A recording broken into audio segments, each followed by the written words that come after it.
Aku pernah berpikir bahwa hidupku akan biasa saja, seperti kebanyakan pemuda di Jakarta, kuliah, kerja, nikah dengan perempuan, punya anak, dan mati tua tanpa gejolak besar. Tapi hari itu, semuanya berubah. Saat aku membuka pintu bengkel kecil di pinggiran Jakarta Selatan dan melihat paman temanku berdiri di sana dengan senyum yang terlalu hangat, aku tahu ada sesuatu yang salah, atau mungkin benar, yang akan menghancurkan semua asumsi itu. Namaku Arya, 24 tahun, mekanik otodidak yang besar di keluarga sederhana di Jakarta. Aku tinggal di kosan kecil dekat kampus tempat aku dulu kuliah teknik mesin, tapi akhirnya drop out karena harus bantu keluarga. Teman baikku, Rio, sering minta tolong aku perbaiki mobilnya. Mobil tua Ana milik keluarganya yang sering mogok. Hari itu, Rio telepon pagi-pagi, suaranya panik.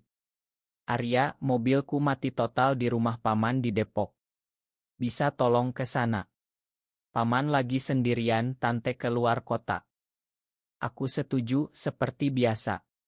Rio teman sejak SMA, kami dekat sekali.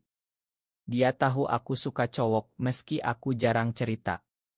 Di Indonesia ini, terutama di Jakarta yang ramai tapi penuh judemen, aku selalu sembunyi. Keluargaku konserati, ayahku pensiunan yang sering bilang jangan macam-macam, nak, cari cewek yang baik. Aku hanya mengangguk, tapi hati ini sudah lama tahu arahnya. Sampai di rumah Paman Rio di Depok, sebuah rumah sederhana tapi asri dengan halaman luas. Paman itu bernama Pak Made, nama Bali asli, karena keluarga Rio punya darah Bali dari ibunya. Pak Made sekitar 40-an, tinggi, kulit sawo matang khas Bali, rambut hitam pendek, dan badan yang masih atletis meski usia sudah matang. Dia buka pintu dengan kaos oblong ketat dan celana pendek, senyumnya lebar. Arya ya. Rio cerita banyak tentang kamu. Masuk dulu, mobil di garasi. Aku salam, tapi tangannya memegang tanganku lebih lama dari biasa. Hangat, kuat. Aku pura-pura tidak notice. Kami ke garasi, aku cek mobil. Masalah kecil, aki soak. Gampang Pak, ganti aki baru saja, kataku sambil buka kap mesin. Pak Made berdiri di belakangku, dekat sekali. Kamu hebat ya, Arya. Rio bilang kamu jago banget urus mesin. Sendirian terus, tanyanya, suaranya dalam, berlogat Bali ringan yang bikin merinding. Aku tertawa gugup. Iya, Pak. Belum ada yang nemenin. Dia diam sebentar, lalu bilang, Paman juga sendirian sekarang. Tante sering keluar kota, anak-anak kuliah di Bali. Aku angguk saja, okus ke mobil. Tapi sepanjang aku kerja, dia terus ngobrol, tanya tentang hidupku, keluargaku, pacarku, yang aku jawab belum ada. Matanya seperti menilai, tapi bukan judemen, lebih seperti lapar. Selesai perbaiki, aku bilang mau pulang. Tapi Pak Made bilang sudah sore, makan dulu sini. Paman masak nasi goreng spesial Bali. Aku tolak sopan, tapi dia paksa. Jangan malu-malu, Arya. Paman senang ada tamu muda seperti kamu. Akhirnya aku setuju. Kami makan di teras belakang, angin sepoi, suara jangkrik. Obrolan mengalir. Dia cerita tentang Bali, masa mudanya di Denpasar, bagaimana dia pindah ke Jakarta ikut istri. Tapi hati paman tetap di Bali, Arya.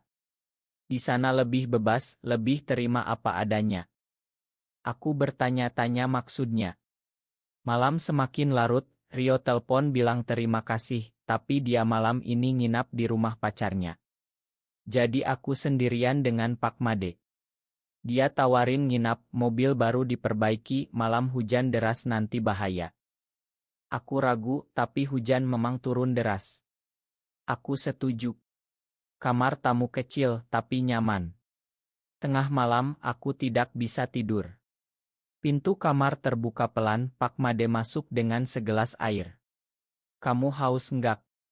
Paman dengar kamu gelisah. Dia duduk di pinggir tempat tidur. Cahaya lampu remang, wajahnya tampan, matanya dalam. Arya, paman tahu kamu beda. Rio pernah cerita sedikit. Jantungku berdegup kencang. Beda gimana, Pak? Dia tersenyum lembut. Kamu suka cowok, kan? Paman juga dulu begitu.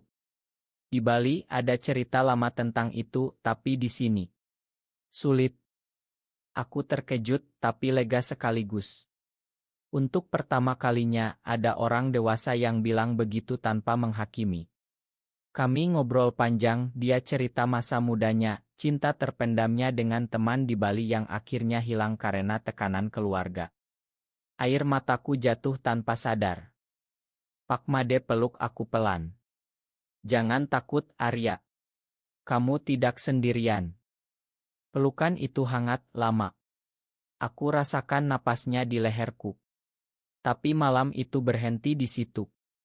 Hanya pelukan tapi cukup untuk membuatku sadar, ada rencana lain yang Tuhan buat untukku. Pagi harinya aku bangun dengan perasaan campur aduk. Pak Made sudah masak sarapan bubur ayam ala Bali dengan bumbu pedas.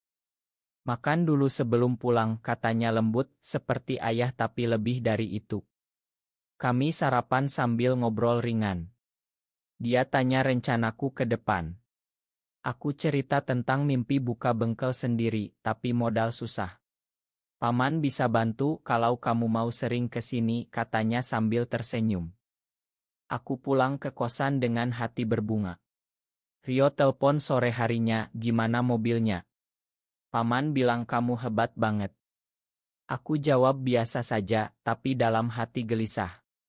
Seminggu kemudian, Rio lagi-lagi minta tolong, mobil mogok lagi. Kali ini aku tahu itu alasan. Pak Made yang telepon langsung ke aku. Arya, mobilnya bandel lagi. Bisa tolong paman? Aku datang dan kali ini tidak ada Rio. Hanya kami berdua. Perbaikan cepat, tapi Pak Made ajak jalan ke taman dekat rumah. Kami duduk di bangku, cerita panjang. Dia cerita tentang pernikahannya yang bahagia tapi kosong di bagian tertentu. Paman cinta sama tante, tapi ada bagian hati yang tidak terpenuhi. Aku mengaku juga tentang rasa kesepian di Jakarta yang besar ini. Di tengah kota ramai, tapi aku selalu sendiri. Kami semakin dekat. Dia pegang tanganku saat cerita dan aku biarkan. Hubungan kami mulai terjalin pelan. Awalnya hanya telepon malam, cerita hari-hari. Lalu aku sering ke rumahnya, bantu perbaiki ini itu. Kami nonton film bersama di ruang tamu, duduk berdampingan. Sentuhan kecil, pelukan saat salam perpisahan yang semakin lama. Suatu malam, hujan deras lagi. Aku nginap. Kali ini di kamarnya. Kami hanya berpelukan, cerita tentang mimpi. Paman ingin ke Bali lagi, Arya. Bawa kamu ke sana, lihat sunset di Kuta. Aku tertawa, tapi hati berharap. Tapi konflik mulai muncul. Rio curiga. Kamu sering banget ke rumah paman. Ada apa sih? Aku bohong bilang hanya bantu mobil. Tapi Rio tahu aku gay, dan dia mulai tanya-tanya tentang paman yang dulu di Bali punya teman spesial. Keluargaku juga mulai notice aku sering keluar malam. Ibu telpon cari pacar cewek dong, Arya. Umur sudah 24. Aku stres. Di satu sisi, Pak Made bikin aku merasa dicinta pertama kalinya. Dia perhatian, masak untukku, dengar ceritaku tanpa jude. Tapi usia kami beda jauh, dia paman temanku dan masyarakat Indonesia ini. Masih sulit terima. Puncaknya saat kami pergi ke Ancol berdua, pura-pura jalan pria. Kami jalan di pantai, pegangan tangan sebentar di tempat sepi. Tapi ada teman Rio yang lihat dari jauh, Otto diam-diam. Besoknya, Rio marah besar. Kamu sama paman. Gila Arya. Dia paman gue. Aku nangis, minta maaf. Rio bilang kecewa, tapi akhirnya diam karena dia sayang aku. Pak Made juga gelisah. Tante pulang curiga suaminya sering senyum sendiri. Kami bertengkar pertama kali. Mungkin kita salah, Arya. Paman sudah punya keluarga. Aku bilang tidak mau lepas. Pak, ini pertama kalinya aku merasa hidup. Tapi pengkhianatan datang dari tempat tak terduga. Setelah pertengkaran itu kami jarang ketemu. Aku sakit hati, tapi Pak Made telepon setiap malam, bilang kangen. Akhirnya kami ketemu lagi di kai kecil di Jakarta Pusat, jauh dari rumahnya. Dia cerita tante curiga, tapi dia bilang hanya teman kerja. Kami pelukan di mobil, tapi aku rasakan ada yang berbeda. Matanya seperti menyimpan rahasia. Beberapa minggu kemudian, Rio ajak aku ketemu. Wajahnya serius. Arya, paman cerita ke gue. Dia bilang, dia cinta sama kamu, tapi dia takut. Aku terharu, tapi Rio lanjut, tapi ada hal lain. Dulu di Bali, paman punya kekasih cowok. Mereka hampir kabur bersama, tapi keluarga tante paksa nikah. Kekasih itu bunuh diri. Aku shock. Pak Made pernah cerita sedikit, tapi tidak detail. Ternyata trauma itu masih ada. Aku ketemu Pak Made, tanya langsung. Dia nangis. Paman takut kehilangan kamu seperti dulu. Makanya paman ragu. Kami semakin dalam. Dia ajak aku ke Bali diam-diam, tiket pesawat beli sendiri. Kami ke Ubud, nginap di Ila kecil. Di sana, jauh dari Jakarta, kami bebas. Jalan di sawah, makan babi guling, lihat sunset di pantai. Di Bali, Pak Made cerita lebih banyak tentang budaya di sana yang lebih toleran di beberapa desa adat, meski tetap sulit. Di sini, cinta itu seperti ombak, datang dan pergi, tapi tetap indah. Kami habiskan malam berdua, hanya pelukan dan ciuman lembut penuh emosi. Tidak ada yang lebih karena kami ingin hubungan ini murni, bukan nasu. Tapi saat pulang ke Jakarta, masalah meledak. Oto kami di Bali bocor, entah dari mana. Tante lihat, marah besar. Dia ancam cerai, bilang ke keluarga. Pak Made stres berat. Dia bilang ke aku, paman harus pilih, Arya. Keluarga atau kamu? Aku bilang, Pak, jangan paksa. Aku paham. Tapi dia bilang ingin bersama aku. Kami rencana kabur ke Bali, mulai hidup baru. Tapi pengkhianatan datang, Rio, temanku sendiri, yang bocorkan Oto itu ke tante. Dia bilang demi keluarga. Gue tidak mau paman hancur karena kamu. Aku merasa dikhianati. Rio yang dulu dukung aku sekarang malah musuh. Pak Made marah ke Rio, tapi akhirnya dia mundur. Paman tidak bisa tinggalkan anak-anak. Aku hancur. Hubungan kami putus, aku kembali ke kosan, nangis berhari-hari. Bulan-bulan berikutnya berat. Aku hindari Rio, blokir nomor Pak Made. Kerja di bengkel lain, coba lupain. Tapi Jakarta terasa semakin sesak. Aku gabung komunitas online cerita anonim. Banyak yang bilang sabar, cinta sejati akan kembali. Suatu hari, Pak Made datang ke kosanku. Wajahnya kurus, matanya merah.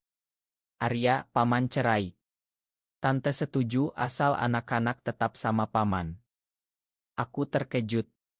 Dia lanjut, paman tidak bisa tanpa kamu. Rio minta maaf, dia salah. Rio memang telepon kemudian nangis-nangis minta maaf. Gue takut kehilangan paman, tapi sekarang gue sadar, cinta kalian nyata. Pak Made pindah ke apartemen kecil di Jakarta Barat. Kami mulai lagi dari nol. Kali ini terbuka, meski tetap hati-hati. Kami sering ke Bali bareng, kunjungi keluarga Pak Made yang ternyata lebih terima dari dugaan. Bibinya bilang di Bali, cinta itu urusan hati, bukan orang lain. Konflik masih ada, keluargaku tahu dari gosip, ayah marah besar, bilang putus hubungan. Aku sedih, tapi Pak Made dukung aku. Kita bangun keluarga sendiri, Arya. Aku buka bengkel kecil, Pak Made bantu modal dari tabungannya. Bisnis jalan, kami hidup sederhana tapi bahagia. Tapi ada satu rahasia lagi, Pak Made sakit dari trauma lama, depresi. Aku rawat dia, bawa ke psikolog yang ramah. Tahun berganti, hubungan kami semakin kuat. Kami seperti pasangan biasa, masak bareng, jalan ke mall, nonton bioskop. Di Jakarta, kami hati-hati, tapi di Bali bebas. Aku rekonsiliasi dengan keluarga pelan-pelan. Ibu diam-diam telepon, tanya kabar. Ayah masih marah, tapi suatu hari dia sakit, aku datang, dia lihat Pak Made rawat aku dengan baik, pelan-pelan luluh. Rio jadi seperti adik, dukung kami sepenuhnya. Tapi badai datang lagi, media sosial heboh tentang komunitas LGBT, ada demo di Jakarta. Kami takut, tapi tetap bersama. Pak Made bilang, apapun terjadi, Paman tidak akan tinggalkan kamu lagi. Kami putuskan pindah ke Bali permanen. Jual apartemen, buka bengkel kecil di Ubud. Hidup di sana lebih tenang, alam indah, orang lebih santai. Di Bali, kami bantu komunitas lokal, cerita pengalaman kami untuk yang muda-muda yang bingung seperti aku dulu.